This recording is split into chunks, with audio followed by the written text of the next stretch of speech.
Hi, my name is Brian Shar. I don't know you, man, but I hope you get every fucking penny.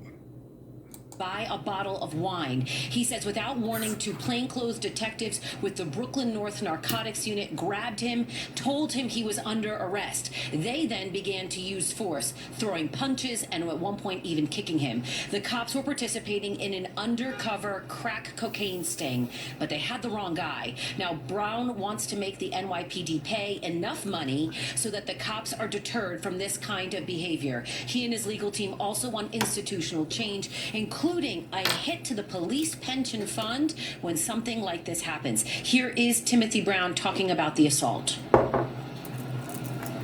Hated, disrespected, embarrassed, and I was brutally beaten for no reason. I work, I'm on my business, I'm a tax-paying citizen, and what happened to me should never happen to anyone else. It was wrong, and it was disgusting, and my life will never be the same. Now, we've heard from both the mayor and the police commissioner about this. They talked about disbanding that narcotics unit. They also have modified or transferred out the officers that were involved. But it is important to mention, Bianca, both Brown and his mom say they have not personally heard from the mayor or the police commissioner. And they say, quote, they are disgusted about that. That's the latest from Lower Manhattan today. Back to you in the studio. All right, then. Thank you so much. So here's my GoFundMe.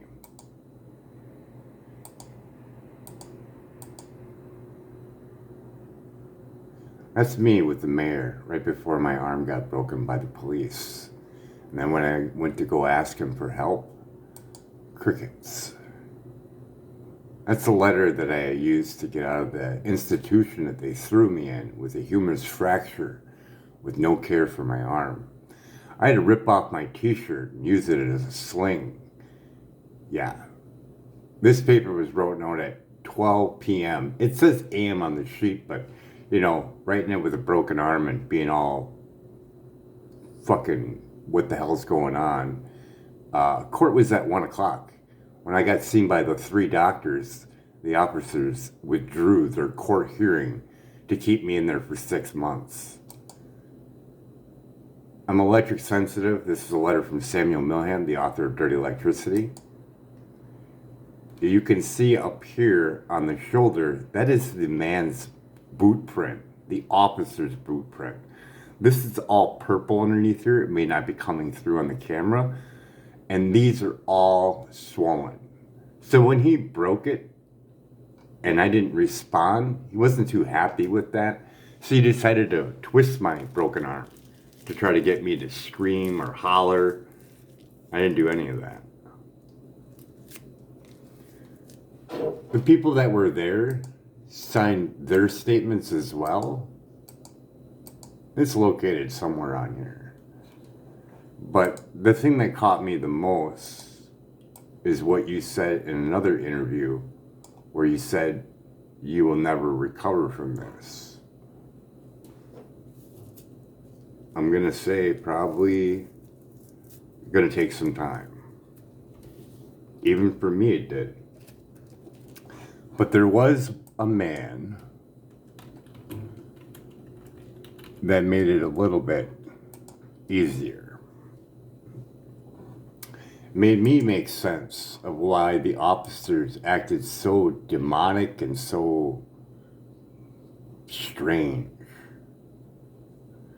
So this is what got me on the path of kind of trying to understand why they were like the way they were. Or just the one officer. The other two, well, the other officer ended up crying silently as the other officer decided to twist my broken arm. So it's a thing called microwave entrainment. And this guy worked with some of them at Fort Bragg. I'm trying to find the exact point in here.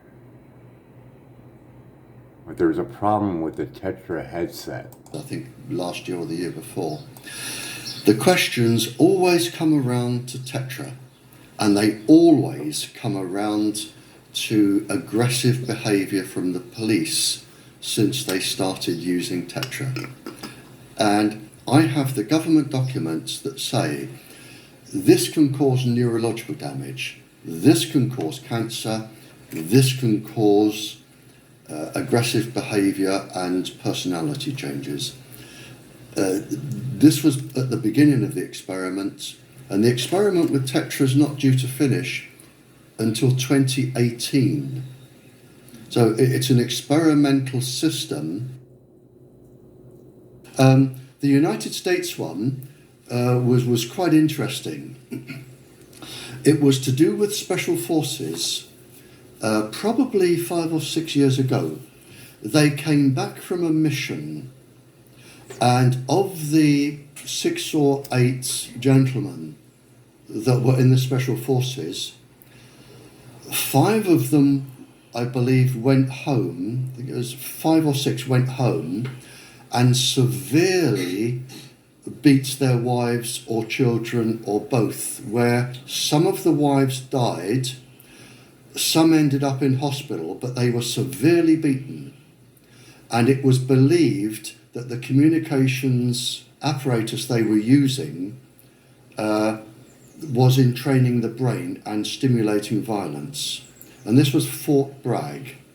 Now, I either had a phone call from Fort Bragg or I had a phone call from the embassy to ask if I knew what frequencies could cause this.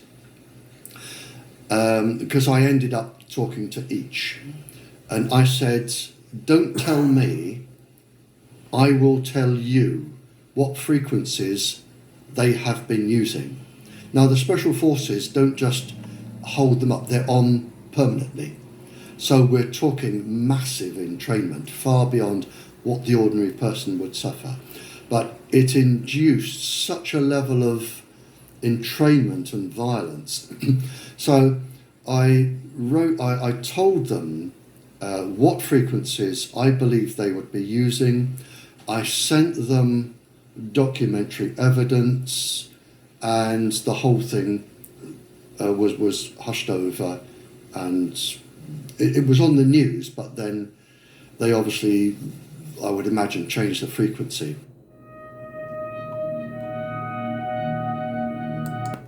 Well, you get the idea, right? Think about that officer sitting in that vehicle every single day. Yeah. Yeah, mine acted quite demonic, I'll tell you. It was not a fun experience. I would like to see the 3 officers when I make my book.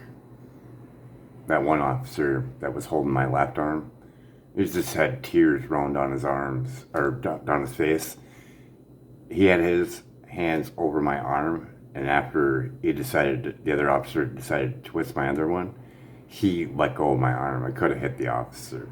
And the lady that was holding, the police officer lady that was holding my feet, she let go too. The second he started twisting it. Like they were like, yeah, we're not a part of this, but we can't help you. Yeah, not fun. I hope you get every dollar, man.